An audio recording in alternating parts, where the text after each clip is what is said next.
Hi, this is Randy Finney with Right Side of the Chart, and this is a closing market wrap for Monday, June 12th, 2023. So it's 4:22 p.m. Markets are now closed.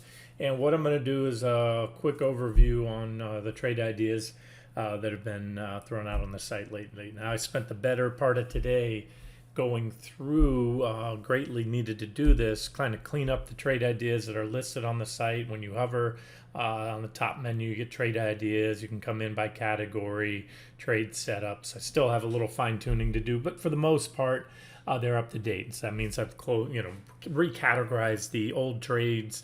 Old trades or closeout trades, whether they're stopped out or hit the final price target, or anywhere in between. That's a lot of trades out there did both. If I had 4 targets, maybe went down, hit the first, second, third target, went up. And as far as stops go, for the most part, unless it's stated, a minimum RR on a trade is usually 2 to 1 that I'll use. I like a 3 to 1 RR, but it varies. There's even trades I take with a 1 to 1 R trade, or risk reward, meaning you risk $1 of loss to make $2 of profit. And so unless it's otherwise said, and I usually try to give you ideal stop areas, consider anything more than a 2 to 1 to the final target. Consider that's where it exceeds. But I'll go over these trade ideas real quick. This is what it looks like when you sort all the long and shorts together. For example, AGO is not an active trade, but I grouped it in. It's one of the bond insurers, and I grouped it in one of the updates with the other 2 that we currently are short and have been, and that's AMBC and MBII, or MBI. That's MBIA. And so let me go over those and say this. Now, this is for a combination of both long and shorts. Number one, let me say there's not a single trade idea on the site at this point in time that I'm crazy about. And the other thing is I've been looking. I spent the better part of the day, other than cleaning these up, looking for trade ideas. If you wonder how I come across those, it's a big part of that, and I have different ways. Sometimes a stock will pop up on the radar. I'll hear about something moving on TV. Maybe somebody on the site mentions something, or I'm just constantly rifling through charts. But I typically will like to do a top-down approach, and what that means is I have a watch list. I have a gazillion, but I have one of the 11 sectors in the S&P 500. So I go through that almost on a daily basis, looking at the 11 sectors: technology, healthcare, financials, etc., and seeing, are any of those. Do any of those clearly stand out as bullish or bearish? And if so, then I'll drill down into the components, also the subsectors. For example, right now, if I had to pick one, I would say the healthcare sector looks to be setting up with the most attractive RR and trade ideas. And I'll hit on a few of those now. But even within healthcare, you have your subsectors. For example, biotechs, technology, medical devices. There's a whole different subset of companies that have in some cases, very little, if any, correlation. So that's it. So the 11 sectors in the S&P aren't all inclusive. I have other watch lists that get more granular with various sectors that are not, really included in there. But again, I just wanted to reiterate that there's, my position is light as it's been in months, and that's a combination of, as I told you, I've just come back to 2 back-to-back vacations. A week in Hawaii and then a few days down in the Keys. Both of those vacations, I had 0 time in front of the computer, only coming back to the rooms to, shower, change, go out to dinner, sleep, and that's it. So that's me. That's where my position is. But I'm also, I feel like I'm not missing anything. There's just, again, as I go through the charts, nothing stands out as, wow, this is a great one. I really like this one. But I'm going to go over the trade ideas, and I'll tell you, I'll keep it up. And the final takeaway is you cannot, this is from my experience, and if you meet someone that tells you otherwise or proves it, let me know. But you cannot force the market, just like you can't squeeze blood from a stone. You can't extract profits from the market on a daily basis. It's not an ATM. Maybe if you're Goldman Sachs, a high-frequency trading program, some algorithm that's scalping, milliseconds in and out. But no, as a swing trader, it's just not there. You have to wait for your setup. So with that being said, let me go through what we do have. These are still active trade ideas for the most part. And I'm going to start out with the usual suspect that I usually do, if it's whether it's a trade idea or not. Market analysis, QQQ. So this is the QQQ, the current short trade that was entered right about here, somewhere right at that high, right before the wedge broke down in anticipation of it. And we went on to hit the first target. I give you two charts. I already covered this. T2 on the futures was hit, and that's one reason I like the futures. They trade around the clock. I always run, at night. If I'm going to sleep, I have an OCO order. One cancels the other. One's the stop loss. One's the price target. And so if your price target's hit at 3 in the morning in the futures, that's very often where the reversal comes from, and so you don't get it in QQQ. Maybe if you're up at 6 in the morning or whenever that pre-market, but you can't, you can do a sell limit order, but you can't do a stop loss order in pre-market. And I like stop loss orders over stop limit orders. Stop limit orders can be bypassed and then they never get filled. So that's where we're at. And just to kind of quantify it, so there's the short entry right about that previous peak high. We made another equal high. Today we broke out above that top of that short-term range. It's 357.60ish, but we're only about 0.75% above entry, and the current final target is still T3, again with the potential to have that extended, and we'll see what happens if we get down towards that level. Then I'll make the decision whether or not to add if we're not stopped out before then. That's about a 5.3% downside, and so very much this is still within a very reasonable marginal new high. Again, now how much room you want to give it? You've got the Fed tomorrow. The Fed's not going to do anything. We know they're going to sit tight. It's what they say. Well, how the market reacts to whatever Powell has to say is yet to be seen. But just keep that in mind. And also, again, keep in mind we're in the summer doldrums. And again, there's just not anything compelling that stands out. Please, please, please, if you find something, sector or stock, throw it out there in the comment section. I'll be glad to take a look. I'm just not coming across anything. That's not my kind of charts. There's just flat charts. Market's kind of doing its thing here. As I said before, if and when we regained S1, before we did it, I said we'd probably go on. That would most likely give us cause the market to run up to a marginal new high. Because from my experience, break down, start moving down anytime you get back towards that previous high. It's just what the market does. It's, more often than not, you're going to pop and make that marginal new high. That's what we did today, and it's still very, very much a divergent high. In other words, you had positive divergence here, the reason for that short, and now you just have the bigger divergence. And again, as I showed you, if you kick that out to a 60-minute chart of QQQ, you're going back a little farther in time.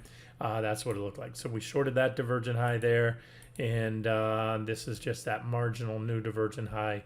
And so the charts would indicate we're going to go down to that target, which is that uptrend line right there. If we take that out, 339 below that, and that's QQQ. So would I add here? No, there's divergence, as I say, is not a sell signal. Before we had a wedge. It looked very likely to break down. At this point, if you look at what I did here on the 15, I did add another trend line. So I wouldn't add just because we made a marginal new high. What I would do is wait for a fallback below this trend line in 357.70, because again, that's 1, almost 2, 3. We tested it today for a while. 4. That's the breakout points.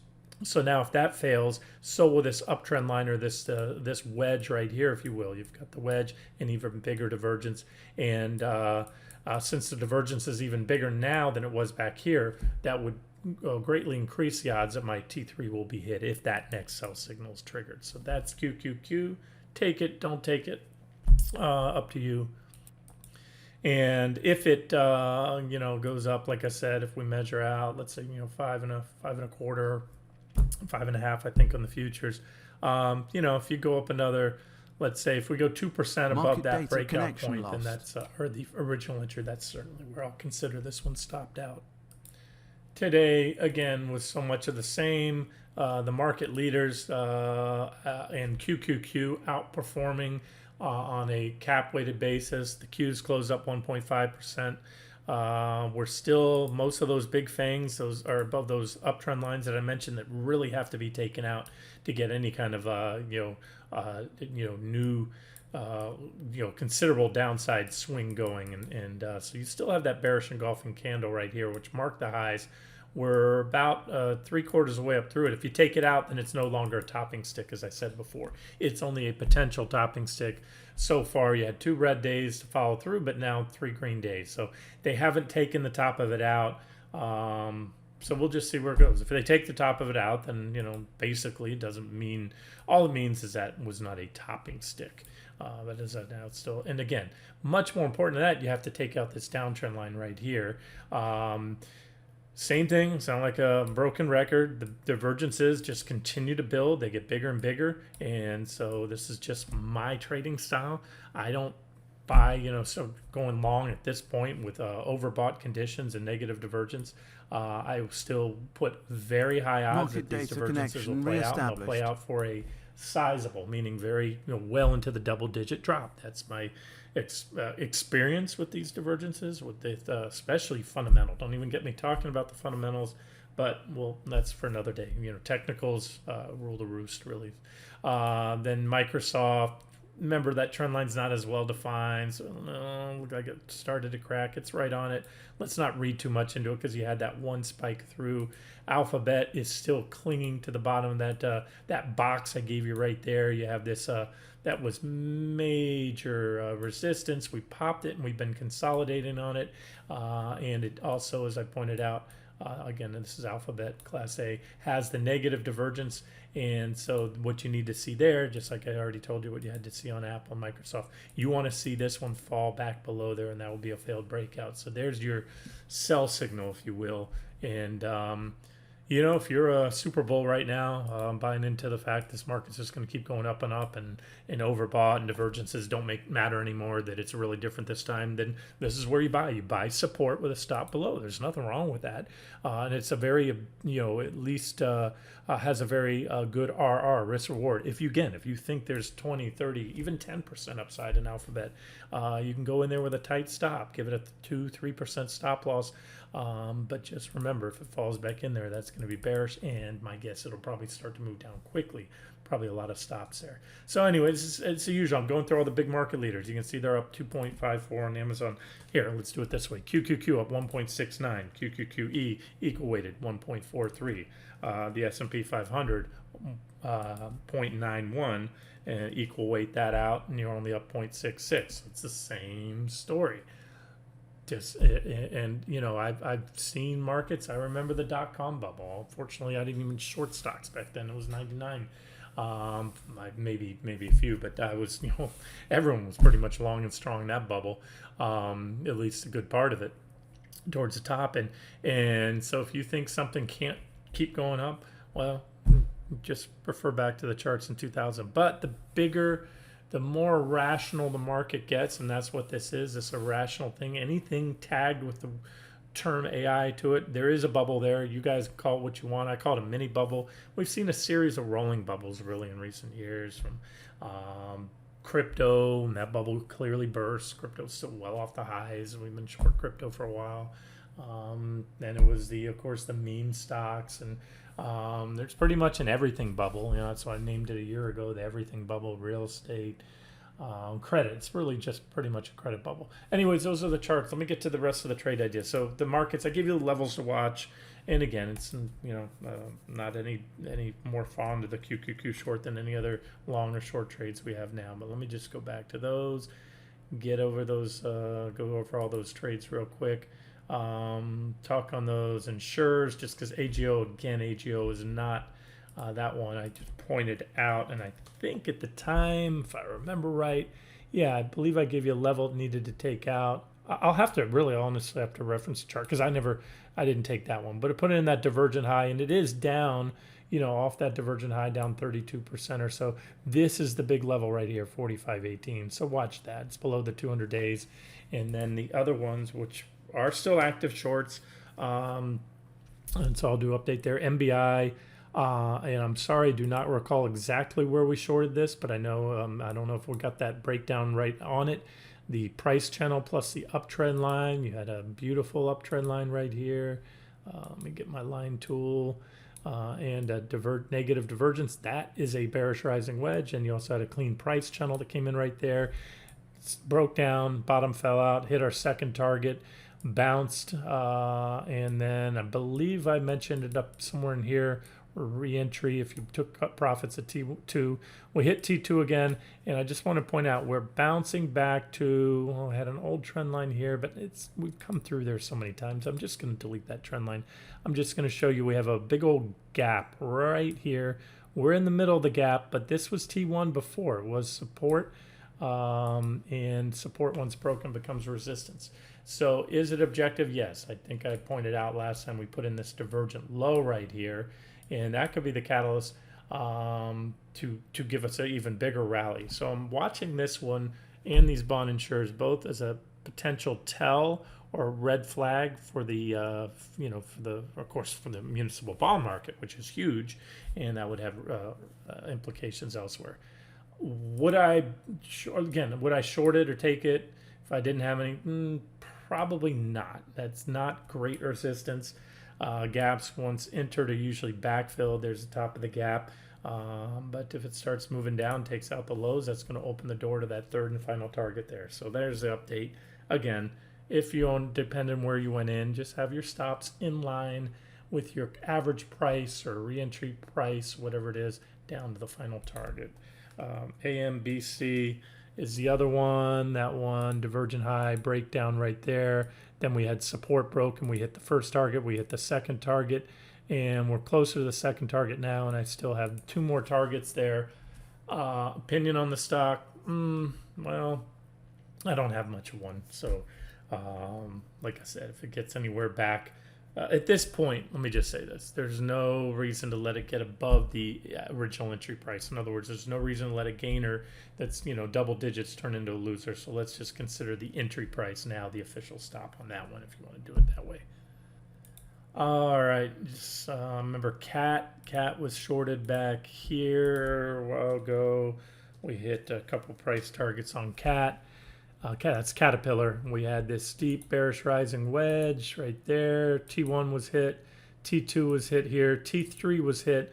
We've danced around T3, but we did do, and it was a big drop. I can't recall exactly where the entry was. You can, of course, just go down in this video. Every stock I cover in a video, I do my best to tag the video, or if any post I put with a static chart. At the very bottom of that post are the symbol tags, I call them, and you click, they're hyperlinked, and it'll show, if you click on CAT, it'll bring up all the posts that included CAT. Some might have other things in there, some might be only on CAT, so you can check where the entry was. Yeah, so we put in this, see that downtrend line? It was a beautiful, clean downtrend line, bullish falling wedge right there, and it broke out here, and it back tested, and it's been moving up. The wedge, if you take the widest part of a wedge, which I'm about to do for you, just take a trend line and draw it out like this. There would be your widest part of the wedge. Add that to where the wedge broke out, and that gives your measured target. So number one, the stock has now hit that measured target of that wedge. It's still below our entry point, so still profitable, even if, and there was no reason not to. I believe I shared my thoughts on T3 to recommend to game that, take some profits and or wait to recycle back in. But right here, it was beautiful support back there. Support once broken becomes resistance. So this one I can say is an objective short entry. It's in a downtrend. It's overbought right now. You can see it's 70 on the RSI. That's at 68.99, close enough. And it's an objective short. Am I crazy about it? No. You've got some divergence on the 60 minutes. So again, one of the few that I could make a decent case to add, again, with a stop somewhat above the resistance level. So that's your update on CAT. Take it or not. T4, T5's all the way down here. Should it play out to the final target, you're talking a drop of about 33% from where we're at right now. Next up, Ethereum and Bitcoin. I gave you those updates today. Only because one of them it was Bitcoin GBTC, I think was that the one. Yep, came up, hit T3, so it's a full tag now. But as I said, always cover 1% on a trade that we nailed the high on that one. We shorted right there, literally that the day of the high there, and what is that, a 28% drop.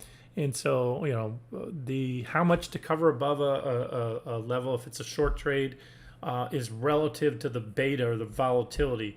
Nothing or fewer things are more volatile than Bitcoin. Volatility has come down lately, but on a good day, this thing goes up and down double digits. So 1% is reasonable, and that's where I tried to, took the screenshot this morning. So either way, it's a full tag now. Call it what you want. 28% drop. And as I said, because a couple things. It's the first tag of a T2. Remember, I'm sorry, T3. T2 was a zone. We hit the top of it there. We bounce as expected. Then you hit the top of it, bottom there. You consolidated on that level for a while. And then once it broke, there was your next sell signal. That opened the door to T3. And you can see then T2, that zone became resistance. And now we hit T3. That's how it works. So based on that, and you look at the 60, you've got some divergences there. That increases the odds for a bounce. So as I said this morning, I would recommend at least consider, depending on your trading plan, either take partial or full profits. I'll game a bounce if you want, or if sometimes you don't get that bounce at support or a price target. So then you just lower your stops. There's no reason, again, to let this big winner turn into anything remotely close to a loser. So lower stops. You have resistance. You can see top of T2. This is really where somewhere in here would be an ideal stop right now, I think, if you want to give it some room down to T4. I'll make a decision whether to add any additional targets there now, but I haven't modified these targets in forever, so let's just leave them there. ETHE, Ethereum, ETHE, if I can type today, there we go. Like I said, that one did trigger a sell signal. You can see it broke down below after weeks or over a month of consolidating on T3. Really perfect consolidation. Look at that. That's what you call support. That was the support. We shorted it right there the day of the high, milked it all the way down, hit our first target here, the trend line. Then when you back tested the trend line, and you hit you hit T2 right after T1 was hit, because remember, T1 was a trend line, T2 was hit there, T3 was hit there, and just for months or so consolidate on, then we broke down. So normally, if there was no Bitcoin in the world or anything else on the other crypto, I'd say, well, that's going to increase the odds T4 will be hit. However, because it's highly correlated, if the Bitcoin buyers step in and buy it now, that's probably going to cause Ethereum to bounce, most likely will, no guarantees. And if it does, then you probably see a back test. So that would be a more objective entry on a bounce and a back test of the $8 level, then swing it down to T4, T5. But if you're in it, we may not bounce, Bitcoin may not bounce. You just, lower your stops and let it run, and let it run down to T5. Okay, next up would be covered NQ's part of QQQ. Not part of QQQ, it is the futures of the NASDAQ 100 instead of the ETF. And you can see we had this divergent high. We shorted that. Sport one, we hit our second target to the button. We had positive divergence at the second target. It was good support, so that increased the odds of a bounce. We did bounce, and we went on. And as I said, once we regained, before it happened, I said if we regained, got back above that S1 level, which we did right there, then we'd probably run up and then put in a marginal new high. So we ran up, checked that high. You had 3 perfect on the futures. And this is, again, even if you don't trade QQQ, watch the futures, incorporate it in, because you're going to see reactions that occur because it trades around the clock that you're not going to see on QQQ. So that was every bit of breakout today. And once we broke out, we didn't just kind of meander around. It shot up, because that's where a lot of shorts will have stops and longs will buy a breakout. That breakout occurred with negative divergence. So the divergence that we had in place before has only grown larger and larger and larger.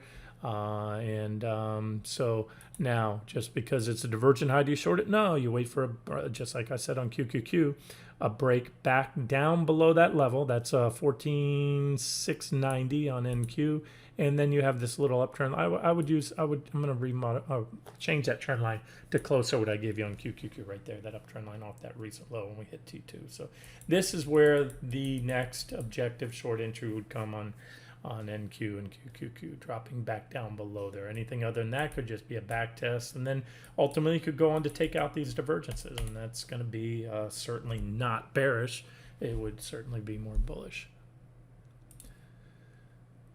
Okay, so we have silver, and I threw out silver and platinum around the same time, so let me just cover those real quick. Let's go to silver ETF. It's SLV. I'll give it to you on the futures as well. That's SI. It was on break, or it was either on the pullback to the support, or I think it was on the break because I gave you a comparable trend line on SI futures, silver futures, and rallied up, and it hit on the futures. It hit this. This is a good resistance level, very good target. Just hit that, so obviously it pulled back. That's a reaction off a price target, and on the futures. This is what it looks like here. Silver futures, there was a breakout, buy signal, successful back test, objective add-on, went on to hit our first, second, third target, and that's where we pulled back from. There's an uptrend line if you pull back a little bit more, and we'll still have one more target up here at T4. As I mentioned, the key to silver and gold follows, but I told you, I've made it clear, silver is my preference to get more bang for your buck, and we have so far on this trade. It's gone up more than gold. And a part of that long entry was based on my bullish outlook, near-term bullish outlook for the euro, which put in this divergent low. That's positive divergences down here. Broke out, back test. It's not mere coincidence. It looks exactly like silver, a breakout in a back test I just showed you. But you have this resistance zone that it's rallied into.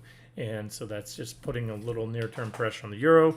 Keep in mind, the Fed is tomorrow. So holding silver right now is a crapshoot. Holding gold is a crapshoot. Holding the dollar, the euro is a crapshoot. So, you know, if you want to take some profits, nothing wrong with that, or at least raise your stops up, because who knows what's going to happen after the Fed, you know, Powell comes on and does his thing at 2:30 after the 2 p.m. Rate announcement, which again is expected to be no change. And here's what the euro futures look like. You can see that same, this is same, also a 60-minute chart. There's the breakout, the back test, the bullish divergence, the move up, which correlated with the move up in gold and silver. There's that same resistance zone. So on the euro, E7 euro futures, you got to pop about 108, and that would be your next buy signal there. Otherwise, depending on what the Fed does tomorrow and goes down, then that's going to put gold and silver down with it. Okay, down here next we had TIPT. That was also shorted a couple months back. You can again check here. You just click on it like this, and now you see a low down below. So we entered that. It was posted as a swing trade idea back on March 16th. I don't know if it was active or set up. You can click on it and read, but so let's just go to that real quick. TIPT was on the daily time frame. Yeah, we had a breakdown here. There's a sell signal. And again, I'm not sure exactly where we entered that one. You can check the notes if you want. 13% drop, and as is usually the case, you hit my first target, you bounce. Hit it again, you bounce. You had a tradable bounce if you wanted to game that bounce. And as is often the case, so once that first target goes, especially, I like to see that reaction first. You don't always get it, but I like it. You know, helps work off the near-term oversold conditions, and then boom, you finally broke it. And then what? In 2 days after, the day after breaking it, you hit T2. And you hit T2 several times, consolidate on it, and we bounce. So this is how a trade plays out. Breakdown, entry, first target hit, reaction, second target hit, reaction. So far it's a lower low, so you have a series of lower lows. So ideally you want to see it start moving down, and there's my third and final target. I wish I could tell you it's an objective short here. You can make a case. I mean, first of all, you can make a case simply by the fact it's in a downtrend and broke below that wedge. But again, as these trades start to get closer and closer to the final targets, obviously the odds, it's not as attractive as it is early on. You want to get close to a bearish rising wedge breakdown as you can. When you get down halfway to my final target, you're decreasing the odds that it's going to be hit. Maybe that's going to be it. However, like I said, you're still below that previous reaction low, previous reaction high, I'm sorry, and you can see the PPO is below that zero line. That tends to, on many stocks, delineate bullish and bearish trends. So you crossed it. Look at the white line, the 9 EMA, the signal line, and when it's below, the trend's bearish, and it's back testing. Quite often when you're above it or below it, it acts as resistance. So there's that. No divergence on the 60. I'd prefer to see that. So again, it's another meh. If you're in it, again, if you gamed it off T2, And a lot of, when you're down that much, you want to usually book some profits there. I was a 22% drop. You're not going to go straight to T3. So, imagine most that took this would have covered there, and you could re-enter here or hold off, wait to get some sell signals on the market before getting too aggressive with any shorts right now. There are some longs in here. I'll get to those. XLE's been a long-standing one. I don't even update it because it's playing out so dang slow. Shorted way back here, back when this is our first target, somewhere in here. There was that big divergent high. We hit T1, T2, T3, and we've just been stair-stepping down. We're making lower lows. It's in a downtrend. I'm sorry, lower highs and lower lows. That's the definition of a downtrend. But you need to take out T3. We already hit it and bounce. We hit it again and bounce. That's our next sell signal. Right now, I don't have a strong opinion on it, but I maintain the final targets. So those are those until and unless we start moving up and exceed any reasonable stop. So there's XLE update.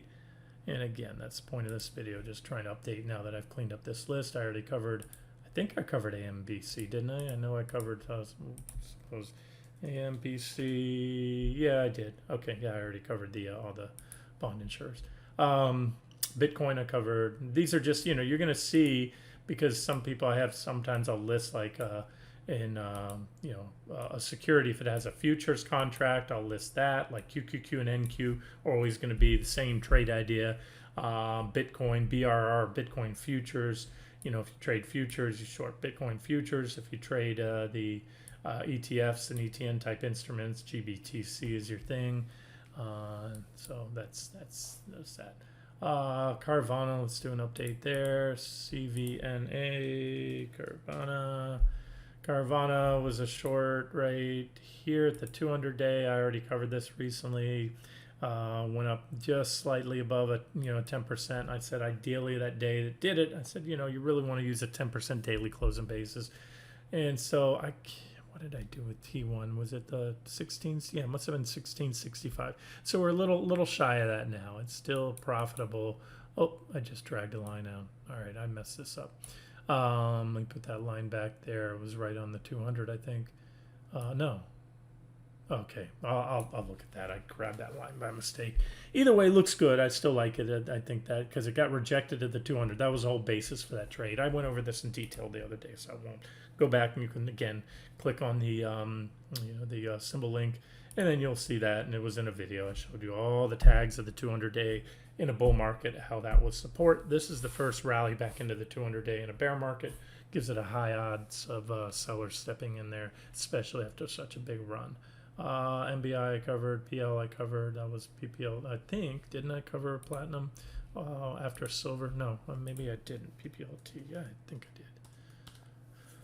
Let's see here. Yeah, there it is. It was added back here. You had divergence at this low, and it did rally, and it hit that target. So I'm trying to recall if that was a final target. Let me find it on PL. Hold on one second. Negative. No, I gave you 3 targets. We came halfway between T1 and T2 right here. So, and then we went down. We've made a marginal new low. It's only slightly below that low. And from an R perspective, it looks like it still hasn't exceeded any reasonable stop. It's only down a couple percentage points here. I think I measured it 2.5%. And the price from the breakout point, the price target's about almost 7%. So that one's still in play, and it has just an even bigger divergent low now than it did before. So this one I like. Again, not in love. You get the Fed tomorrow, so you might want to hold off for that, or you take it here and you put a stop below, and you've got a nice RR. So there's platinum. PL are your platinum futures. PPLT is the platinum ETF that I showed you there.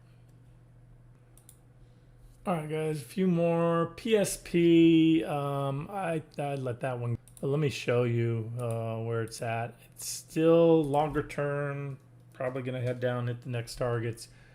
This was one. I got stopped out on vacation because I had lowered stops.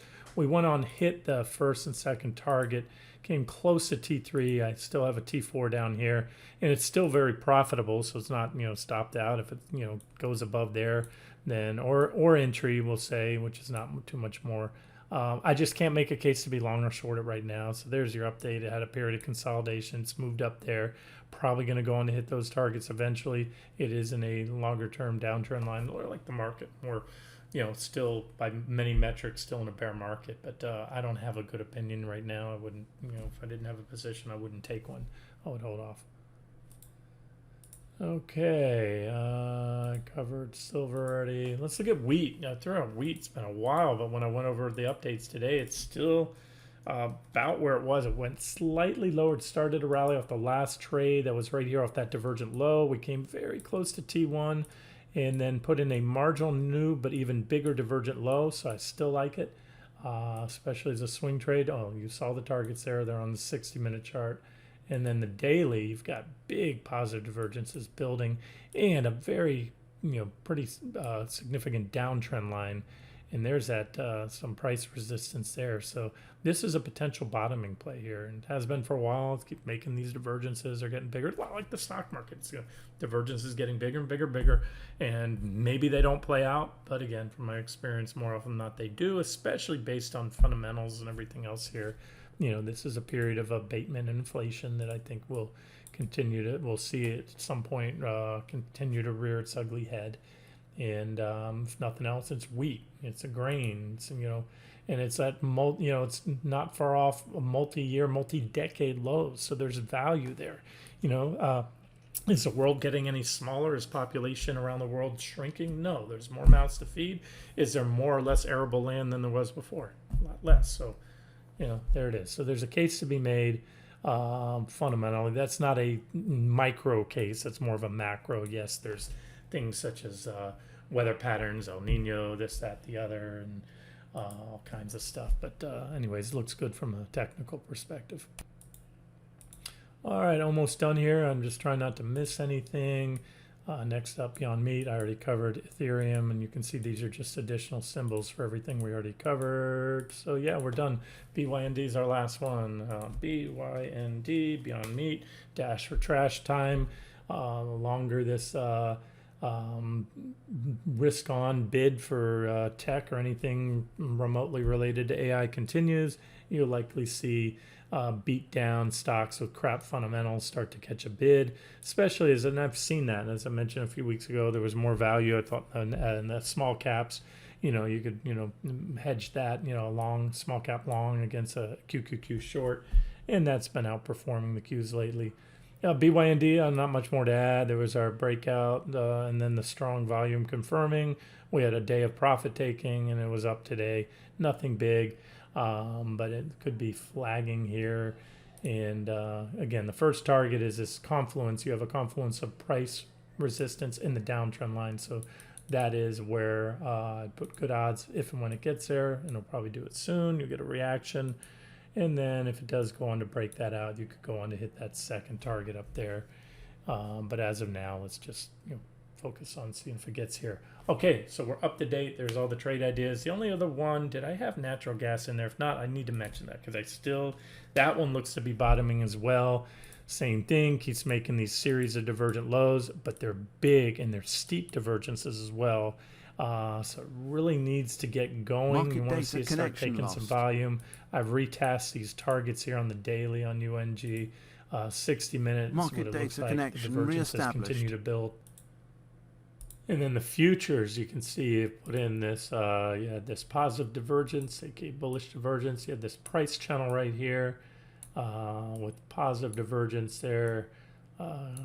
Indicators making higher highs at a breakout. And you had this pretty much double bottom right now. You did have support here, it had that fake down move, and we got it. We got in there, and it was a long, swung it up, hit that resistance, came on down. So this whole area here, it appears that natural gas is trying to pound out a bottom. The rate of descent is pretty much slowed or almost stalled. So it's, bottoming out around the same area. And, so watch it. Really, if it takes out this previous reaction high, should run up and make another run at that 287 level again. Okay, we're up to date on trade ideas. And again, I am searching, but I do not force trades. I don't force them personally, and I don't force them on the site.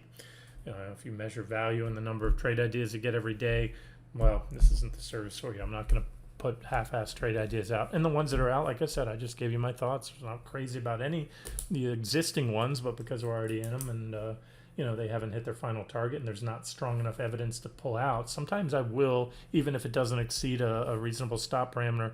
If I don't like a trade, I'll just, you know, pull the plug on it and let you know. But as of now, those are the ones that we have, and I will continue to hunt for some more. And yeah, let's see what happens tomorrow with the Fed, and then we'll go from there. This has been Randy Finney with Right Side of the Chart. Have a great day.